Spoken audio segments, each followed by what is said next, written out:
All right. Welcome this to the Moderate Texan podcast.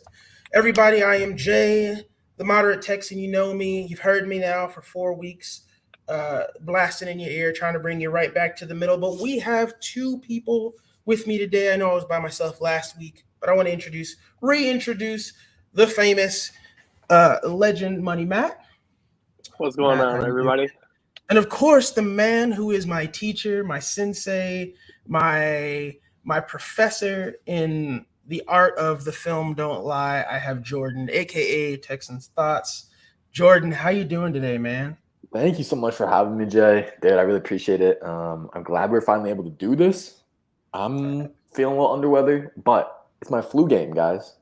I'm ready. Let's go break down this film. New game, Jordan. It's on, man. It's on. Quick bit here down below. You will see all of our Twitters there. Hit us up. Chat with us. Tell us what you think after this video and on past videos. Let us know how things are going. And you'll also see Jordan's YouTube channel, the Texans Thoughts YouTube channel. Like, subscribe, jump in on that. We are a family. It's a great time. And lastly, I started this last week. I want to make sure that I'm hearing y'all. So I'm going to ask the question again, and feel free to DM me if you guys aren't comfortable with putting it in the YouTube. But what do you guys want me to pray for? What's going bad in your life? What's good in your life? I've got your back. Just like I think 2 weeks ago, we decided to kind of look at a new subject. We'll jump right into this. This week, I really wanted to kind of talk about the Dolphins scenario, primarily Tua Tagovailoa, and what happened with that concussion symptoms issue that was going on there. I know a lot of people have had their rapid reactions, but here we like to bring things back to the middle. We like to dig through that chaos, dig through the darkness, and find the little light that's going on there. So let's talk about this. Let's see what's going on. So y'all's first reaction. We'll start with Jordan. What did you initially think? What was your initial thoughts when it came down to Tua Tagovailoa playing? Sadly, I was not surprised because the NFL has time and time again shown that they prioritize filling seats, just getting viewers in general over player safety. It's sad that an organization like the Miami Dolphins has shown us so many times that they are willing to do the wrong things just to, win games or even, just compete and be a football team, right? So it was sad. It wasn't surprising, but I just hope that they can handle things better now that this big uproar has come to happen. Yeah. What do you think, Matt? Give me your feedback. I almost think it needs to do it. I'm pretty sure the NFL is doing an investigation in the Dolphins organization right now for it. But this goes to the center of it. Tua probably knew he wasn't good to go back in the game, but he's a ball player. He's gonna go in. He's gonna fight for everything. He's gonna try to prove to the coaching staff and to the owners that he deserves to be there. He deserves to be QB1. But there needs to be a sense of you need to know when you can't go at 100%. So Tua knew he wasn't 100%. He shouldn't have gone back in the game. His boys, they knew he wasn't 100%. Two of his offensive linemen were literally holding him up to make sure he didn't fall over, trying to run back to the sideline. They should have kept him out. We know you're not okay right now. Stay out. This is just a game. Your health is way more important. The coaching staff probably knew he wasn't 100%. They shouldn't have let him go back in the game. So I almost think if it was Deshaun Watson when he was still here and we didn't hate his guts, if that was a situation with him, I don't think our coaching staff, our offensive players, or our owners would have let him go back there and risk his life for a game. Agreed. I really agree with both of y'all's points. My first point that I want to kind of mention is a lot of this blame has to go on Tua, right? Why would you put yourself back out there? As you said, Matt, like he knew. He's got to know. He's wobbly. We all saw it on TV. It's not like it was hidden from us. He was wobbly getting up. His players had to hold him up. So his teammates have some culpability here, and so does Tua. So do the coaches. So does Miami, as Beige says here. You know, they let him down. So did that independent neurological person, the doctor that's there, right? Like that, they let him down. The NFL lets him down. But I think there's another point that needs to be kind of brought up here. There is this mindset from players that they have to play through injury, mainly because there's not a lot of guaranteed contracts out there. Those players that are getting them are superstar contracts. But not everybody has that.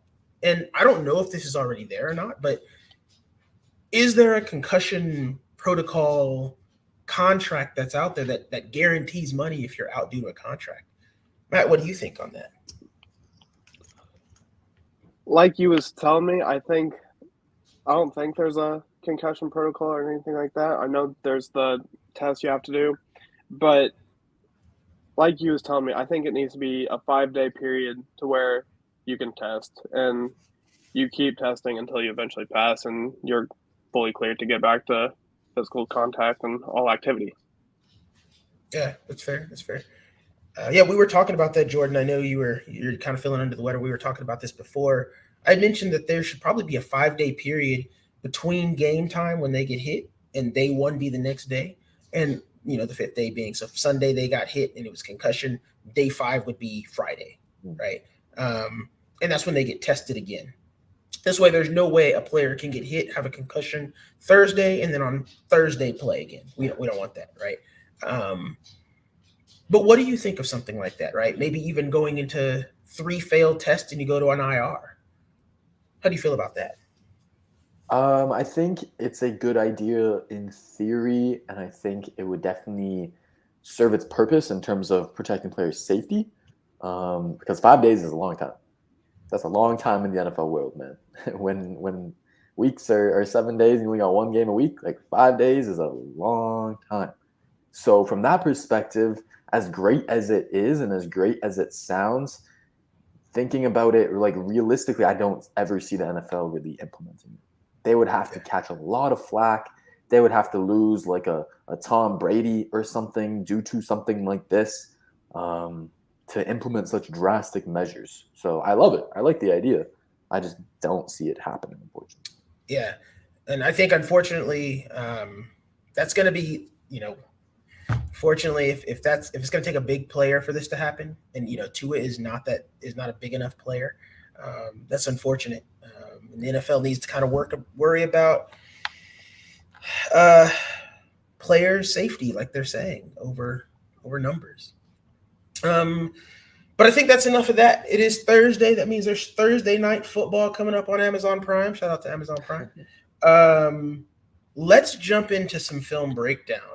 And I am really excited today, because Jordan is the master, and we've gone through these plays that he has taught me so much in this time. So let's kind of take a look at this. Let me get to the screen. Let's get that up there. All right. So today we've got 8 plays for you. And this one's pretty early in the game. It's pretty early. So let's go ahead and kind of just play and see what happens, and then we'll talk about it a bit.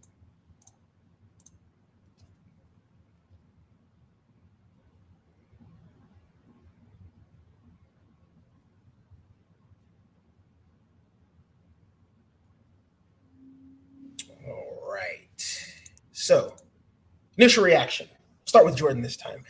Jordan, what did you see in that play initially? What's your first thing? First thought, I liked the play design. That's the first thing my brain goes to. Using motion with the tight end to kind of see what the defense is in. And then once the ball is snapped, my thought is what's the decision-making process here with Mills and handing this off or not? Because when you watch this, it's clearly there's some sort of read he needs to make, some sort of option play. And as we'll talk about, it's a little bit of an RPO. And so Jay, what are your kind of thoughts on, did Mills make the right decision? What is he looking at here? What's going on? Yeah, so we talked about this yesterday. We had some good breakdown on this, and my initial thought was Mills is not good at the RPO. Like that's my initial thought, and it was actually Matt who called it out when we were watching the video. I said, I don't know what this is, but he should have thrown the ball to Dorsett here.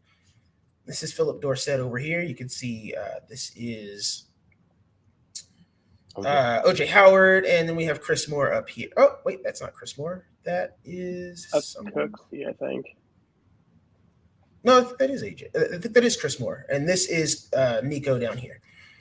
So we have what looks to be kind of a screen here, a hat on a hat. OJ Howard can get here. He can get here. He's probably going to go to the outside and allow Dorsett, who's pretty speedy, to get to the outside. Mills is looking down here. He's looking at two things. The first is probably this end right here, or linebacker. I think it's a defensive end. Yep. He's looking at him and wondering if he's going to bite. If he bites, he's probably going to pull the ball and throw it. And in this case, let's kind of fast forward a bit, he doesn't. So he, it's a binary decision for Mills. He just leaves the ball in Pierce's belly and lets him run. But had he just used his peripherals and looked, he'd have seen this was eaten up. This is not a good thing to do. You shouldn't have run that ball here. You should have thrown this ball to Dorsett. And is that what you were seeing as well, Matt? Or are you seeing something else? Was that what you're seeing as well, or are you seeing something else? Yeah, the ball should have absolutely went to Philip Dorsett there, because right there or right here, you get that ball out to Philip Dorsett. OJ Howard's on the outside. Chris Moore's got his man. And Chris Moore can be a good enough blocker to hold off a defensive back long enough for Philip Dorsett to speed on by. So, and another thing is, early in the Discord, there was some talk about whether the offensive struggles has been a Pep Hamilton thing or a Davis Mills thing. And I'm going to tell you right now, after watching so much of this film for the past couple of weeks, the problem is definitely not Davis Mills, Pep Hamilton's play calling. Sure, it's like predictable, but even though it's really predictable, Damien Pierce has been able to bust runs for about 4.5 yards a carry a game, and there's always been about 2 wide open receivers on the field. So as predictable it is, it's working. We just don't have the quarterback to be able to make the right read. Yeah, and so building off of what you guys have both said here, like Jay said, his read is the end, and it's a binary decision. If the end bites, you pull it, or if he just kind of shuffles down and he doesn't bite, like in this play, then you're supposed to give the ball to Pierce. But I think, so in a sense, like Mills is right, but he's also wrong in the sense that there's always, like, you have the play call, but then a lot of football is also kind of reactionary on the fly and improvisation. And if you see that there's so much space up top with Dorsett and your blockers are out in space, sometimes like the great quarterbacks, like they will just not abandon the play, but they'll adjust based off of what the defense is giving them. And so I think these are plays that it's tough for a young quarterback to make, because a young quarterback is like, oh, I don't want to make a mistake. Like if I throw this ball when I wasn't supposed to, I'm going to get chewed out, right? So that's kind of Mills' perspective from things. But kind of finding that balance between being very rigid in the play call and being improvisational based off what the defense is giving you, that's what starts to separate. That's when you start to see these quarterbacks like take the jump in their development. So I hope we can see that in the future. Yeah. John makes a good point. Oh, go ahead. I'm going to touch on this real quick. So my thing with this comment right here is, sure, like, we know that they've ran this, like, just not as an RPO, just hand the ball off and it is what it is. But if it was just supposed to be a handoff, I don't think Philip Dorsett would have been watching back for Mills to be seeing if he was going to receive a pass or not. So I do think this play was designed to be an RPO. And Mills starts running out afterwards, like he's faking, like, oh, I got the ball, like so. I think there is some, and John later says he knows that they are RPOs. It's just so weird that it's always a handoff. Yeah, I agree. That's one thing that you'll notice, especially if you start watching the film. Like I have, what you'll start to see is that there is consistency in Mills, but it's just not the right consistency. It's not what we want. It's consistently messing things up. Let's get to this next play, though. And again, this is more frustration from Davis Mills on the offense. Let's go ahead and get it going, and let's see what we kind of see here. This is the play I think it is. It is. So let's stop there. Before we go ahead, Matt and I, when we watched this play, initially thought Nico goofed it. Because where this ball is thrown and where Nico is and where he stopped, it didn't make sense. Like, why is the ball where it is? Mills can't be that inaccurate. This isn't high school. This isn't Pee Wee. This is the NFL. Like, these dudes are supposed to be able to hit a water bottle from 80 yards away on the little nipple thing right at the top. Like that's how accurate these guys are. There is no way he can be this inaccurate, right? What's going on here? So Jordan, we watched it yesterday. What was your initial reaction? My initial reaction, based off of kind of my initial viewing of this play live on the broadcast view, is, man, Mills, that is not an NFL throw. If you're missing a slant route, a wide open slant route, like that bad, it's not acceptable. People will be benched for it. People will be out of the league for it. And so that was my initial thought. And then as we watched the film back yesterday night, if you could just play the play, there were some other variables. Like, Mills still did miss this, but there were some other variables in his way. And as you'll see right here, he's trying to throw away from that defender that Jay is circling right now. So he has to put it to the right of the defender, or else the defender can get a chance to put it on, to get his hands on the ball, right? So you play it. That's why it's so far to the right. And I understand that's why he wanted to put it more right than left. But I think that's still a very completable throw. Do you think that's the wrong ending takeaway, Jay? Or? I agree. I think this play didn't have to be like that, right? Like, it didn't have to be an incomplete, a ball way to the right, right? He didn't have to sail this. There are other options, right? Now, it appears here that Nico is the first read, maybe even Akins, because it seems a lot like the tight end is read number one. But if that's the case, Akins is never really open at this point. So it's got to be Nico. It's got to be Nico that's the first read. And he's already winding this up to throw this ball before Nico's out of his break. So it's probably Nico that's the one read. He's open. This is where this ball is going. Yeah. But he, again, had time. This has been the theme of the season. He had time. And Cooks is open down here. Now, I know Pep talks about wanting to split the field in half for his quarterback and make things easier. But Matt, you and I have had this exact conversation, and we've seen Mills do it. Why doesn't he scan the field here and wait half a second more and hit Cooks? Well, it's your answer is as good as mine, honestly, because I'm not mad with the Nico read, but because that gets you first down for sure. Brandon Cooks probably gets you first down with Yak, but whether just it's like that ball's got to be better placed. Like, I don't even know what else to say there, but it's you guys know it's bad when you can see both Jordan Akins, a dude who hasn't been on the team in over a year, and Nico Collins both upset by a ball that was just poorly thrown, or what they perceived to be poorly thrown.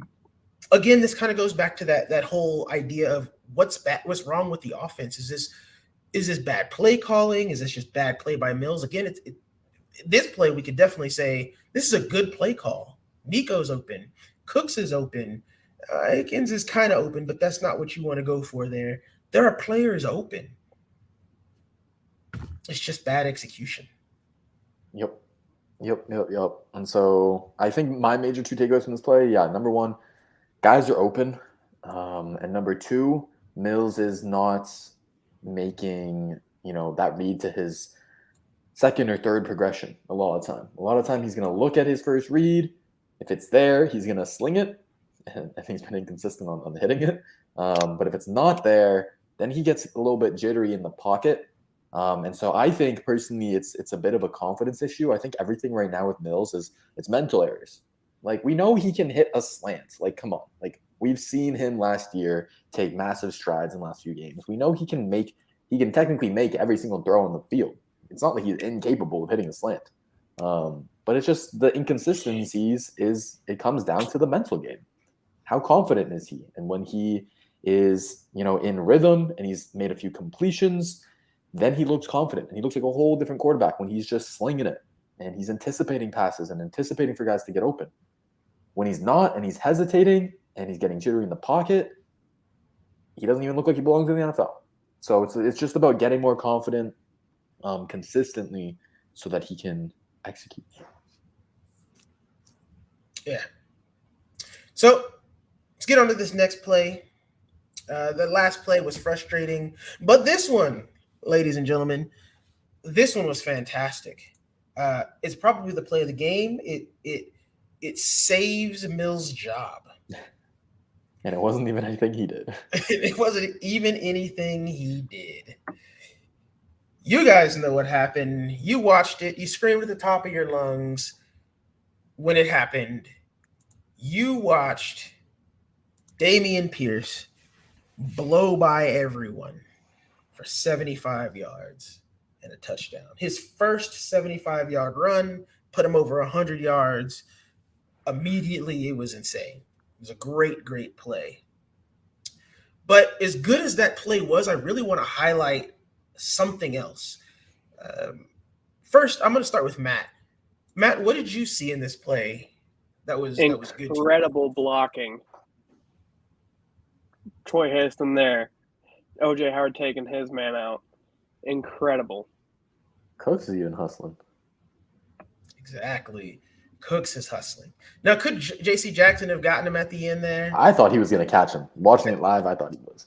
I thought he was going to catch him as well, but he slows up there. But, hey, he gets the touchdown, and that's all we need. And that was beautiful. I loved it. Baldinger calls this guy out. There's the various people have called this play out at how fast Pierce's acceleration is. Yep. How quickly he got upfield, and nobody was expecting that. But Jordan, you tweeted something about this play that was pretty simple, obviously. And you bring up Hairston here, Matt, but you tweeted something else and brought up a really good point. You said hat on a hat. Yep. That's literally what happens here. When we look at this play, it's just hat on a hat. And this is what we've been missing. Look at that. Block here, block here, block here, block here. That gives Pierce the room. And this is like the fifth time this play's been run in the last several weeks. And they finally got it right in 4 weeks. Every other time, he's failed to follow the right blocker. Somebody missed the block, so on and so forth. But what is your initial takeaway, or what was your takeaway after watching this again over and over? Yeah, if you replay it, this is what happens when you get a good mix of good play call and good execution. We touched on the blocking. Guys are getting to the second level, which is really, really big, is that they're going to block those two linebackers in the box there. I guess just one of them, the one on the left doesn't get blocked, but the strong safety on the front side gets blocked up by Hairston. So your front side defenders are getting blocked. And then if you replay it one more time, Pierce makes this happen too, because on the toss play, how it's designed is you want to be leading your kind of blockers and leading the defenders outside, right? So right now he's going outside, and then boom, then he cuts it in. And so you can see how that kind of like manipulates, replay it one more time, the strong safety. Okay, I'll tell you when to pause it. Pause it right now. All right, I don't know who that is, but you see the guy who's kind of like in front of Nico Collins, like two players in front of him. That one. So Hairston's going to get that defender. He looks massive. That looks like a linebacker, but anyways. because Pierce leads his toss outside, then you'll see Harrison's able to, boom, make good contact on him and then cut it inside. So just all around good execution, good play call. And if you give Dameon Pierce a free lane where he doesn't even get touched, like past 10 yards, like he's gonna house that. They have done this is the first time they've given him that lane, but it shows that you do give him good blocking, he's gonna make the most of it. That was my takeaways. Exactly. This is the play that got Davis Mills going, in my opinion.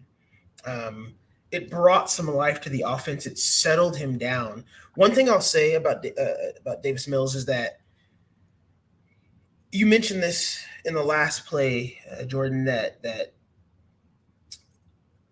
Mills gets happy feet when he's uncomfortable. He starts to get real jittery. He starts to get happy feet. He's not making good plays or good reads. It's this play that calms him down. Because what ends up happening, what you normally see, is when he's calm, when he's not been sacked, when he's not been hit a bunch, he starts to hit players. And you're like, where was this guy the whole game? Normally, you'll see Davis Mills play bad at the beginning because he's a slow starter, much like our division rival, the Colts. And he's not quick to forget, is what it seems like. Once something happens, it sticks with him for a couple of series, and that's not what you want in an NFL QB. Let's get to this next play, though. More good. One thing a lot of people don't cover is special teams, and I have a player that I've really been following and really been liking, Traymond Smith. I think he does not get enough praise, and this play is going to show why he deserves a little bit of praise. This man is flying down the field and makes a good special teams play. There's not much I really wanted to talk about here. I just wanted to show y'all that the special teams, I know everybody wants to say that the Texans have not been great in all three phases. That is not true. This special teams unit has been fantastic. They have routinely been stopping people behind where touchbacks would have been. So all that to say, Traymond Smith, you're the real MVP. Let's move on to another play here. Let's get to the time for it. Yeah. All right. That's good enough.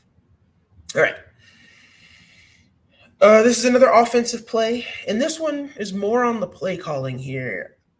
I kind of got to credit the Chargers. I think they did a pretty good job at sniffing this out. We'll look this over.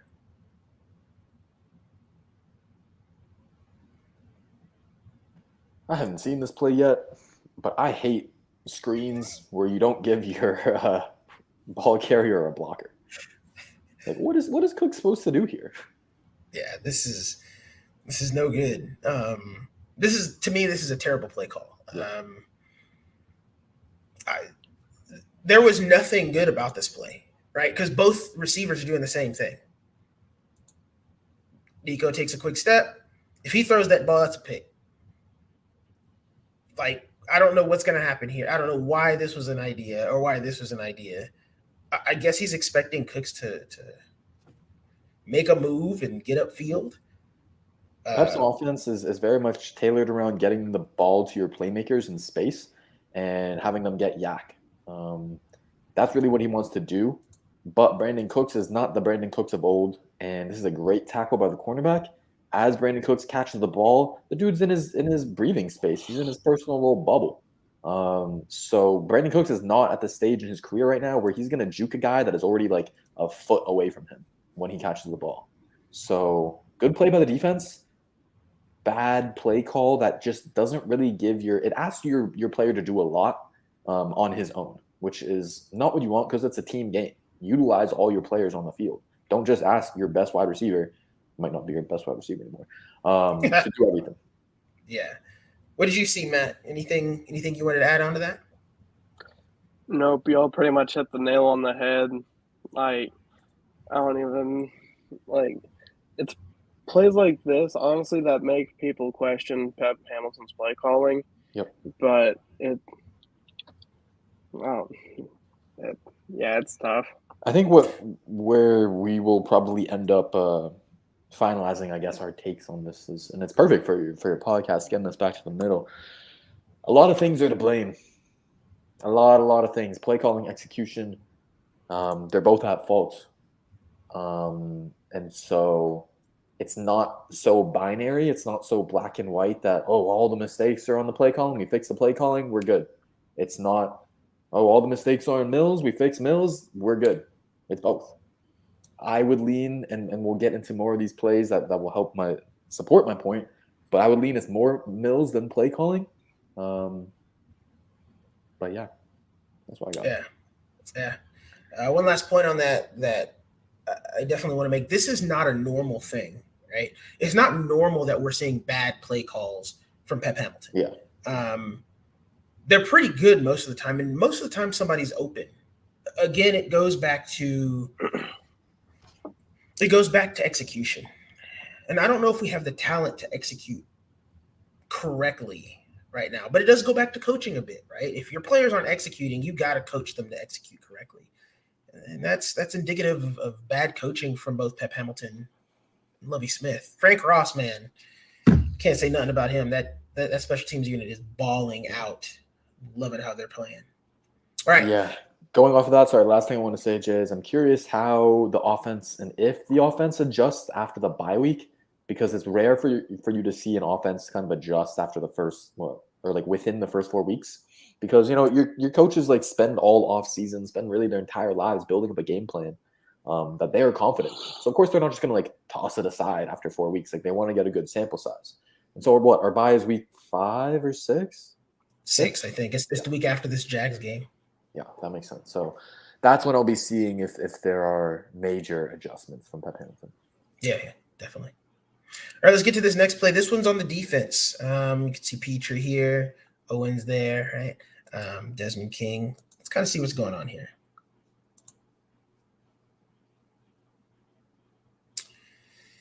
This play, it doesn't go for the biggest gain. But I'm going to give y'all my initial reaction.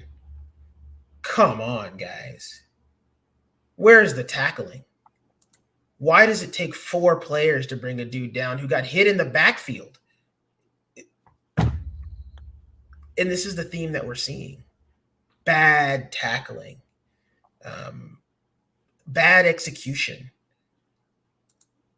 Petrie has done a lot of good things as a second-round rookie, but I would be lying if I said if he was perfect.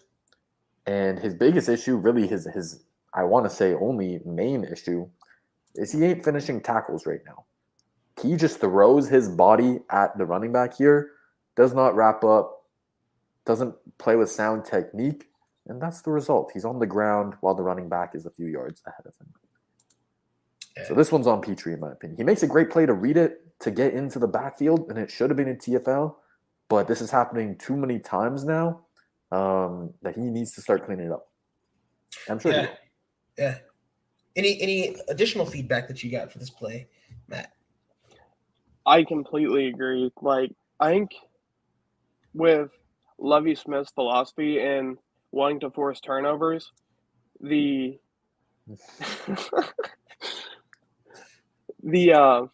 defense is so focused on trying to lay a big hit and get that ball knocked loose to where they're not even playing with sound technique anymore. So, like, had Petrie gone for a wrap-up tackle in the backfield instead of trying to knock that ball out, that's easily a tackle for loss. Yeah. Y'all are absolutely that right. I noticed when I was watching last year's defense to see, what is Lovie Smith doing that, is having us force a lot of fumbles, because last year we were pretty good there. And he's teaching everyone to punch the hell out the ball. And with that, you sacrifice some consistency in wrapping up those tackles. So you're absolutely right, Money Matt. All the money. I won't lie, when I was at the game, I was highly upset to the point to where fans around me were like, "Man, can you quit yelling the same thing?" I'm like, "I'm yelling the same thing because the same thing keeps happening. We keep trying to tackle and yank the ball out rather than tackle. Just tackle the guy. Those plays will come where you can get a fumble, but this is not one of them. Just tackle the guy." All right. This next play, and this one is for you in the chat, Defons. It's for you in the chat. I want y'all to see this. And this is from my boy Joey, who clowned on Nico for like 2 straight weeks, saying he was not good. Burnt like toast. Straight burnt toast. I also need y'all to understand something. That player, who everybody on Twitter has been, saying is JC Jackson, and he not everybody. There's been a couple of people who've been saying, JC Jackson likes to bait by slowing down and then using his great catch-up speed. Yo, JC Jackson got burnt and never caught up. He's burnt toast. Straight burnt toast. Nico blew him away, and this is something he was doing all game. Matt, do you have anything else to add to it? I find it interesting that J.C. Jackson is the Chargers corner 1, and he was covering Nico Collins. So all season, Nico Collins has been getting wide receiver 1 treatment, whether it had been the other team's number 1 corner lined up across from him, or just him getting double teamed. Teams are aware of the damage he can do if he's in one-on-one coverage, or you have a less than stellar cornerback on him. That's the result you're going to get right there. Is a big gain, and the emotion from Nico after the catch is fantastic. It is, and the great thing about this, also, got to give some props here to Pierce for throwing up a good block to give a little bit more time to Mills. He still gets hit, but he delivers a dime. My only feedback here for Nico: stay standing, man. Don't stumble if you can. Try and keep those feet, because that's 6 if you can keep your feet. They were not catching you. And him going off balance there definitely allows him to be taken down. I think that's Adderley, right? That allows him to be taken down by Adderley. This is just a beautiful route. That's really what sticks out the most to me, because if you play it back from the beginning, Nico Collins, that was his big thing going into this year. Can you improve your route running? Can you make it more crisp? Can you separate versus man coverage? Well, this is as good as it gets versus great competition. And he runs a great route. If you go back to if you play from the end zone view, which it'll load up in a second, he really deceives J.C. Jackson. First off the release, he gives him a head fake outside. Boom. Little subtle thing outside, then go inside. And then he uses his hands. You see he swats away. If you replay it, he swats away after like 5 yards right here. Boom. Get your hands off me. So that's the only way, because he beat J.C. Jackson off the release with that little head fake outside. The only way J.C. Jackson can get back into the play is if he grabs Nico and can kind of pull himself back into the play. But Nico was ready for it and went, nah, no, sir. And then he finishes it really well by, once he's downfield, he has him beat. I guess maybe we show it from the other view. It would be easier for me to illustrate my point. He has him beat at a certain point. Sorry, one more time. Hit that 10 seconds or whatever it is, 5 seconds. I don't know. He has him beat, and then he widens J.C. Jackson outside even more. Like now he starts, boom, going outside. You see that?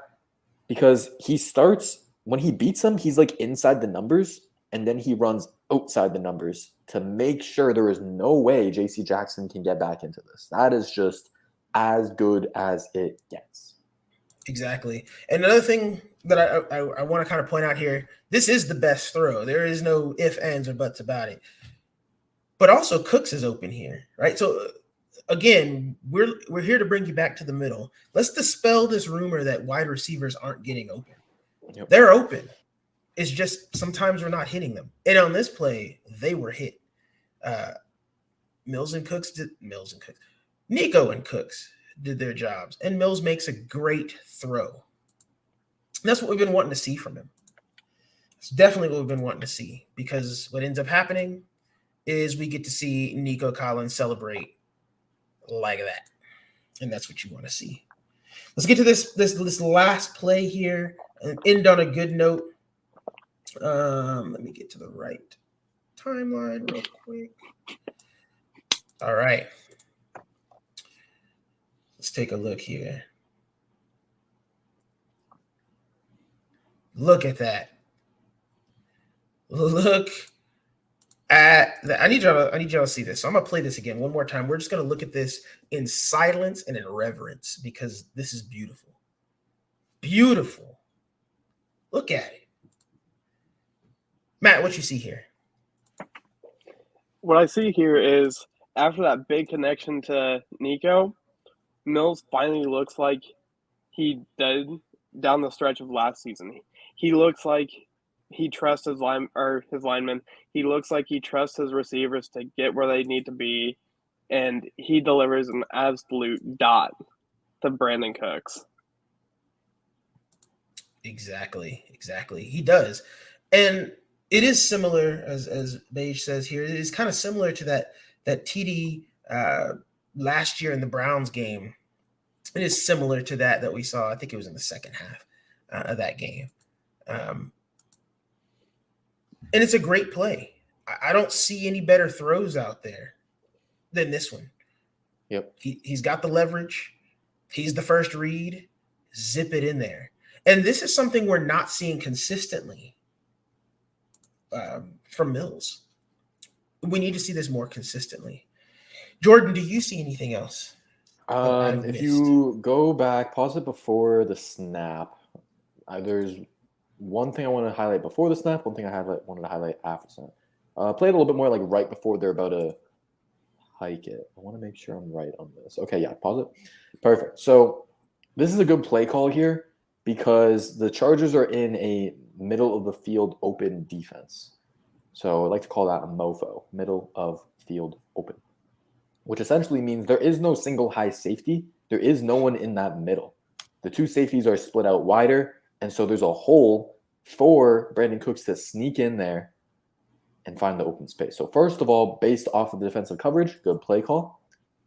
Second of all, look at the freaking island Davis Mills is living on in the pocket, man. The pass protection here is crispy. They get a good chip from, I think that's Burkhead on the bottom. This is Pierce. This is Pierce. No, on the bottom, on the. See, there's a guy running out. Yeah. This is Mason Shrek. Oh, okay. Tight end, but there is no cleaner pocket than that. And I think this goes to a bigger point that I was making earlier, is that, if Mills is confident in rhythm, which he was after the Nico Collins big bomb, and if he has, he doesn't have to get jittery in the pocket, if he has this space and his first read is open, then he's going to make money happen. That's a lot of things to go right on one play. And so that's why we see so much inconsistencies. If Mills needs all these three things to happen, well, realistically, if this is the NFL, man, things are not always going to be perfect. You're not always going to have a clean pocket. Your first read is not always going to be wide open. And so that's why we're seeing the inconsistencies with him. And that's why, since he was drafted, in my opinion, I've never really thought of him as a high ceiling franchise quarterback, because this is what the film shows, is he needs things to be perfect around him for him to execute. And even when they are, sometimes he's still inconsistent with it. So he's a young player. He's got very few starts in college and NFL under his belt. So it makes sense, like connecting the dots as to why he's so, lacking confidence with the mental game and jittery in the pocket, because he hasn't done this a lot. And so that's why you kind of want to, I think the coaching staff wants to kind of keep the window open and believe in Mills. But the NFL is, it's a business, and if you aren't seeing the progression, you got to move on. So Mills has this season, man, but it's not trending in the right direction, in my opinion. Agreed. There's one last point I wanted to make here. Very rarely, and I've watched a lot of film, hours upon hours upon hours of film until my eyes almost bled. And one thing that I want y'all to note here is when this ball comes out, most of the time, the norm is that Mills waits a half a second too long. But this ball is out here, and Cooks is still not out of his break fully. This is an anticipatory throw that we haven't seen from Mills pretty much all year. Yep. I think his first one was in the Bears game. Nope, not the Bears game. Was it the Bears game? The last game. I guess that was the Bears. Yep. What was the last? Yeah. So it was his first one was there, and he makes this one here. He's actually thrown two. The one to Nico earlier, that was the bomb, and this one. This is the first time we're really seeing that. And it looks great. And this is what we're wanting from him consistently. Because if he does this consistently, no one's upset with him. But he's not doing it. He's not making these anticipatory throws that are on a rope, by the way. That's great arm strength. Accurate throw on the money. Finally placed it well. Finally put it to hit the wide receiver in stride. Hit him. He wins inside leverage, so hit him inside. Perfect. No complaints, man. Exactly. So that, I believe, was the final play. One thing, Jay, do we have more plays? I know we watched another one last night. I think it was in the red zone. Maybe it wasn't in the red zone. But more Nico plays being wide open against J.C. Jackson, because that was the angle breaker. Yeah. Let me get to that play. Let me find it real quick. Give me 1 second, and I will find it as quick as I possibly can. Yeah, this was a game that it's funny to me because all you hear about is people complaining about Nico Collins. They aren't getting him involved. He's not open, yada, yada, yada. And this is the first game I turn on the film. The first game I'm not watching the broadcast, and I actually get to watch the all 22 to see if the wide receiver is open or not. And it's Nico Collins burning a top 5 cornerback in the league. When J.C. Jackson is shadowing you, you don't get open this much. And he should have had a field day. He should have had damn near 200 yards, I feel like, if he was hit, every time that he was open. Yeah, this is probably one of the best plays I've ever seen from Nico. Look at this. This is J.C. Jackson. Bye. This is J.C. Jackson. Just manhandle him. That's what you want from Nico, because he's a big body, man. The ball big goes body to with speed. And so you saw the speed and the improved route running on the big bomb. And then you see the physicality here too. Yeah. Also, I have a little bit of a score update here for Thursday Night Football. The Denver Broncos lead the Colts 3-0 with about 3 minutes left in the first quarter. Yeah, I've been seeing some people saying prayers for Naheem Hines. If you put in the chat, what happened? Let me know. You got carted off, it sounds like. Yeah, let me know. Let me know what concussion. happened. That's not good. That's not good at all. There were a couple other plays. I could show you plenty of plays where Nico Collins absolutely destroyed people. Do it to him, Jay. Because he does it quite often. He's very good at that. Let me see if I can't get to a play real quick.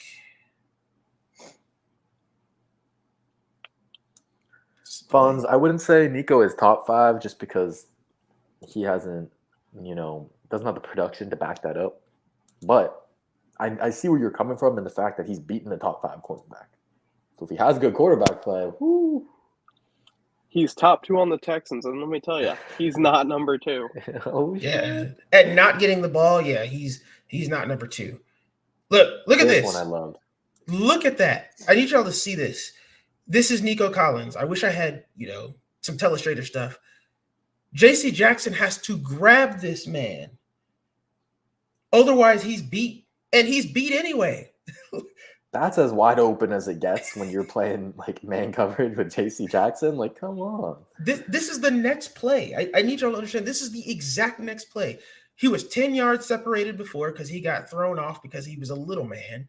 And this time, he had to hold him. Nico just turns around and throws him off. This is almost every play. J.C. Jackson is on him most of the game, and this is almost every play. He burned J.C. Jackson. I would be frustrated as hell if I'm Nico. Yeah, I would be frustrated because he's just doing cardio at this point. Yeah, honestly, that's kind of what's going on with Kirksey too. I know a lot of y'all are saying Kirksey's bad, but Kirksey is running 25 yards upfield every game. Tampa too. It's ugly. I don't actually think he's in this play, but y'all get the picture. We've seen 3 play. Oh, he is. He's just blocking like a madman. I think that's the last throwing play. Let me see here. This is Nico. So this is also Nico. Again, let's see what happens when someone else is on him. It doesn't matter. That's a big play to win because he's running an in-breaking route, and the corner has inside leverage the entire time. So the corner has the advantage. 9 times out of 10, the corner is going to make that play. But Nico is so well-rounded, man. He does it all. We've seen the speed. We've seen the physicality.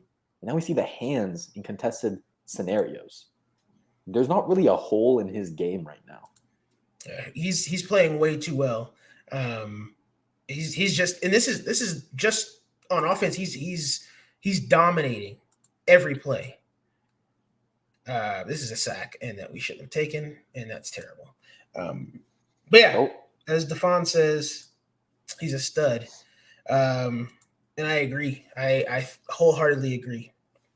So let's kind of get to the end here. It has been almost an hour. We've been going for a while here. Let's get the people to some NFL football. I know some of y'all have been watching while watching us, and we greatly appreciate that. But I wanted to kind of get to some final points. We've kind of talked about these some, but I want to get y'all's thoughts. Who's really to blame on the offense here? We've seen good plays. We've seen bad plays. We've seen Nico dust J.C. Jackson all game. Who's to blame? It's of course a mixture, but I think so much of an offensive success is obviously through the quarterback. Doesn't matter how perfect your route is. Doesn't matter how perfect the play call is. If your quarterback can't connect on a slant route, if he's not seeing wide open wide receivers, you're just not going to have any success. And so is there, a few play calls each game that Pep Hamilton, you're like, what the is that? Sure. Go watch another game. Every team has that few 2-3 play calls a game that you're like, I just knew that wasn't working the entire time. That's not like something that Pep Hamilton needs to be fired over after 4 weeks. He is scheming guys open. Players are open. And Mills is wildly inconsistent. So if I had to put the blame, if we're narrowing this focus to Mills and Pep, I would honestly say it's 80 Mills, 20 Pep. I think that would maybe be fair in that ballpark. Great minds think alike. I was just about to say the same thing. If I had to distribute the blame, I'm putting 80% of it on Mills and 20% on Pep. Yeah, I think that's just on offense, though, right? I can't even say it's the full 20% on Pep. Some of that's on the O-line. Yeah. Some of that's on Dameon Pierce putting the ball on the ground 4 times in 3 games, right? Some of that is Rex Burkhead for some reason being played more often than he should, and him being your running back too. I don't know why. When you could have had Marlon Mack and Dare is also back there, right? There is a lot that goes into this, and there is the occasional time when no one gets open. Again, sometimes that's the tight ends being 3 tight end sets. There's a lot of 3 tight end sets that the Texans play for God knows whatever reason, where it's Cooks or Dorsett or just one receiver that's out there and 3 tight ends.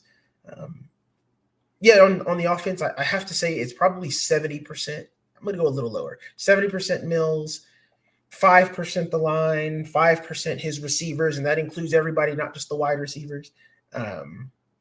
5% play calling, and the other 5% is the wind, I guess. I don't know. It's not all on Mills. It's not on everybody. There is plenty of blame to go around.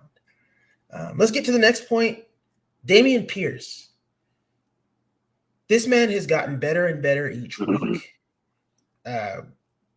I think there's a particular reason for that, but what do you guys think? What do you guys think of Dameon Pierce? Matt, I'll let you go first.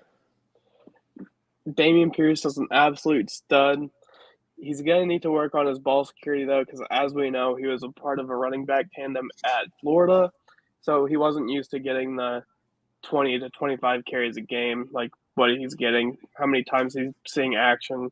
So I think all that's really missing from the offense is a quarterback, a running back 2, and a tight end. A wide receiver can be debated, but as of right now, I'd perfectly be fine just switching Nico Collins and Brandon Cook's role and have Nico be wide receiver 1, have Brandon wide receiver 2. Yeah, I think with Dameon Pierce, why he's gotten better every week is because the game is slowing down for him. That's really what it comes down to. So much of the running back position is making the right reads, making the right decisions, having the vision to hit the hole, to know when to press the gap and when to cut it back. And he's been doing better about those decisions. Of course, he's never going to be perfect. There were a few plays I've seen now that he could be a little bit more patient and wait for that cutback. But he's doing a hell of a job for a fourth-round rookie running behind one of the worst run-blocking offensive lines in the league. Green's great. Other than that, you got nothing. AJ Cann blows a block every other play. Scott Quessenberry is built like a tight end. And we know Tunsil and Titus aren't really good run blockers. They're lockdown pass protectors, but they are not great run blockers. So I'm excited to see, Matt, when you said, like, what else do we need to add to the offense? I want a center. I want a right guard. I want a running back 2. I do want a tight end. And then wide receiver, maybe you can pick someone up in free agency, but more likely you're going to have like a late day 2 pick, maybe in the 3rd round, something like that. Another Mechie thrown into the fold. Yeah. I think a lot of people have forgotten Mechie because he hasn't played yet, but remember who that man is. And I think we'll remember next year. I do want to point out one more player that's been helping Dameon Pierce. Troy Hairston has gotten better every week as well. And when it came down to choosing, I think we had this on stream where we were trying to decide who was going to be the fullback. It was a toss-up. It was like 2-2, Troy Hairston and Quessenberry. And they were both playing great. Troy Hairston won that battle, and he has rewarded the Texans for that. He's continuing to win that battle. He is continuing to win that battle every week. The man is a great fullback. Rookie UDFA, right? Exactly. Rookie UDFA. Best UDFA in Texans history. You might want to take that back. Yeah. I'm not taking that back at all. Chat, clip it. Y'all heard it. He said it's the best UDFA in Texas history, and Arian Foster exists. Cold takes exposed where you at, dog. Mailman Foster. We'll move on from that because that was terrible. Rookie watch. What do you guys think of the rookies? We'll start with Jordan. Yeah, we talked about Pierce. We'll get to Stingley. I think he should have his own little segment.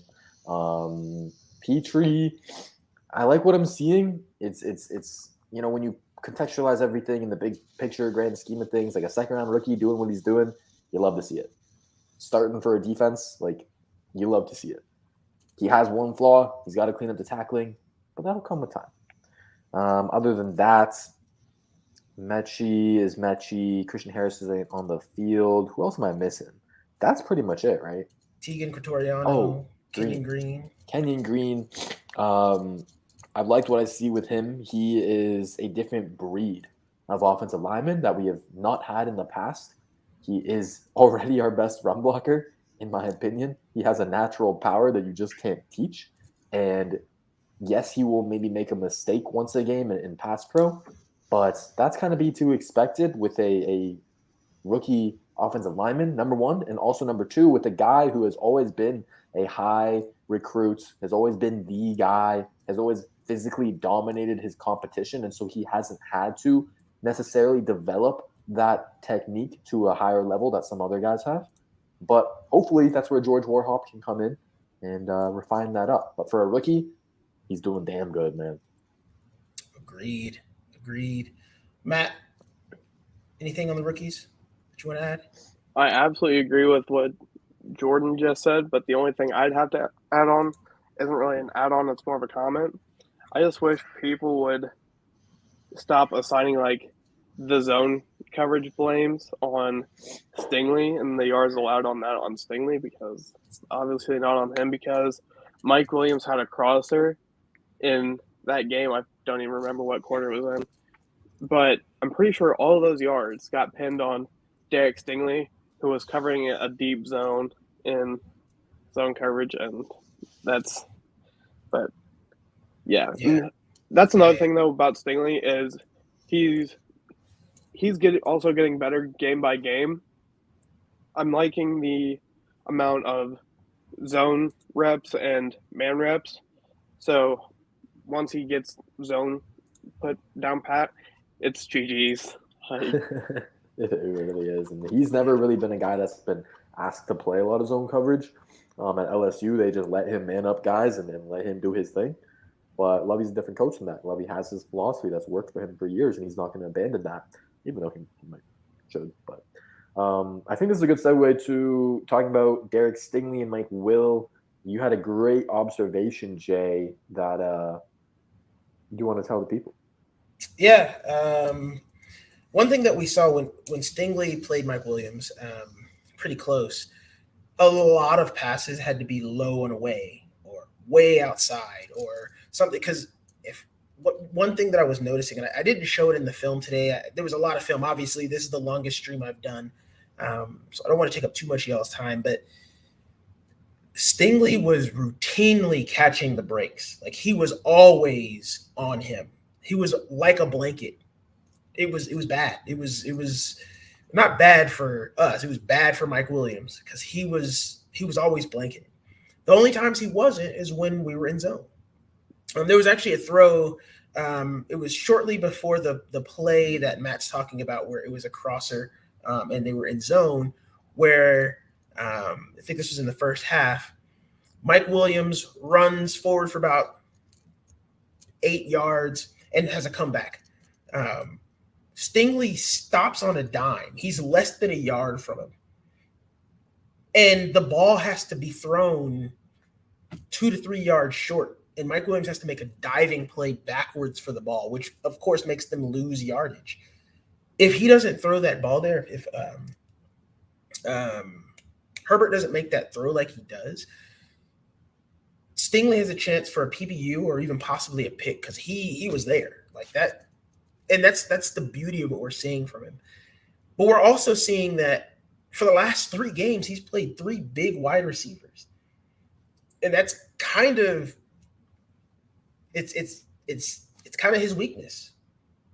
He's not the biggest corner. He's not as big as a Sauce Gardner. He doesn't have as long arms. He is, I believe it's like a high 6 foot, and he has like 30-inch arms. So yeah. Actually, I looked it up. They have the same hand size, and Sauce is about 3 inches taller and a little heavier. Damn. But the thing that we'll say, I'm really getting tired of this comparison of Stingley and Sauce. They're not doing the same thing. Stingley is following the number 1 receiver. Sauce is not.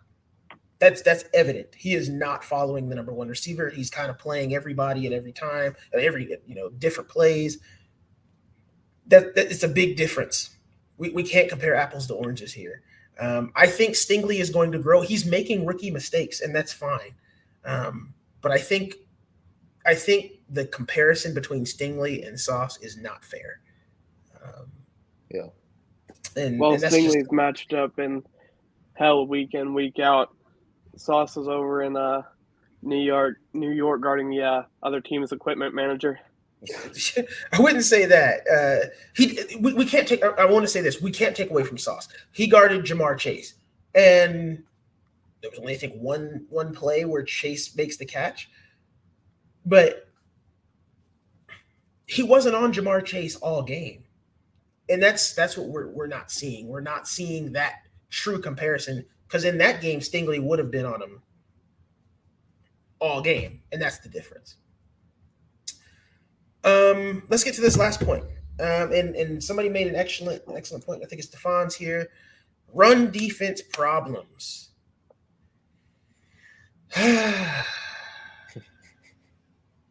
It's not good, guys. that's all it really is. That's all I got to say about that.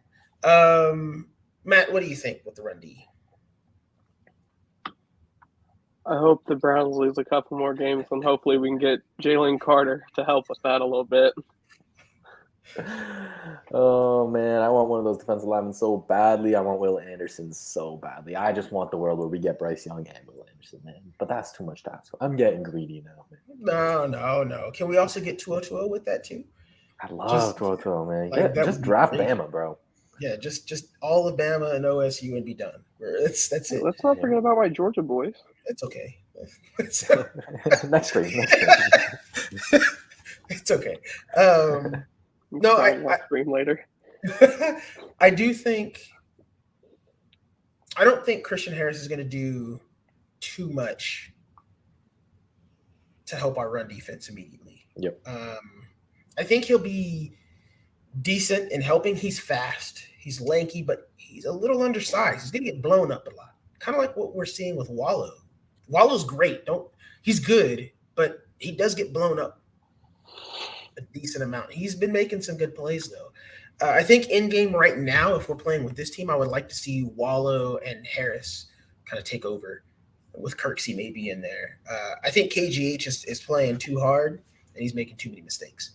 I think you need to get some youth injected in there because he's making way too many mistakes. Yeah, I've not been happy with Kirksey and KGH. Even last year, they had high tackle numbers, but that's not always indicative of good linebacker play because a lot of the tackles that they're making are after first downs or after 5 yards, and that's not a good tackle. And that doesn't even begin to expose the problems that they are in coverage because that's just – I don't even want to go there. So we're seeing right now with the Lovie Smith system of how he wants to build his linebackers. You know, he wants athletic guys. He wants guys that have speed, acceleration, and are athletes. But like Jay pointed out with Garrett Wallow, when you have these linebackers who are like 6 foot, 6'2", 235 pounds, like they can't get off blocks. And so in theory, you may add in pass coverage, but you take away a lot in run defense. And so there's a personnel problem with our run defense, and there's an execution problem with our run defense because Kirksey and KGH not making the right reads, are trying to do too much, and are not executing at the end of the day. Yeah. I would like to see more Cashman as well. Y'all in the chat are saying that. I disagree with this. Kirksey got to go. Not saying that Kirksey is great, but if you watch the film, Kirksey is routinely bailing for 25 yards. I'm surprised at his conditioning because that man is always sprinting backwards. But Cashman, man, he's been playing well, but it's almost unforgivable to drop the pick he dropped. That was in his hands. Yeah, it was just bad. It was just bad. I'm not liking it. Not liking it. All right. I think we have held the people up from Thursday Night Football for long enough. Judging by what's been going on with the offense, I don't think they're missing too much. That's unfortunate. Two bad offense meet in the yard. What happens? We get the Texans versus the Bears, apparently. Again, round 2. Anything else you guys wanted to say before we log off for the night? Any final thoughts? Matt? Like and subscribe to Texans Thoughts on YouTube. Like and subscribe, y'all. You guys are too nice. I really appreciate you guys having me on. It's been a blessing to be able to do this again and watch the film because I missed it for 4 weeks, man. It's been too long. I don't got the time right now. But Thursday is a good day for me. So hopefully as I find this better work-life balance, I can do more of these streams. And definitely if Jay is handling the film aspect of this, that takes a lot off my plate. So I would love to continue to do this. And I got to say, everyone who's watching right now, you got to subscribe to the Moderate Texan. They're here every week. Jay and Money Matt, well, probably both of y'all every week, right? Most of the time. Most of the time. Yeah. Jay definitely every week. Me, I'm either here or there.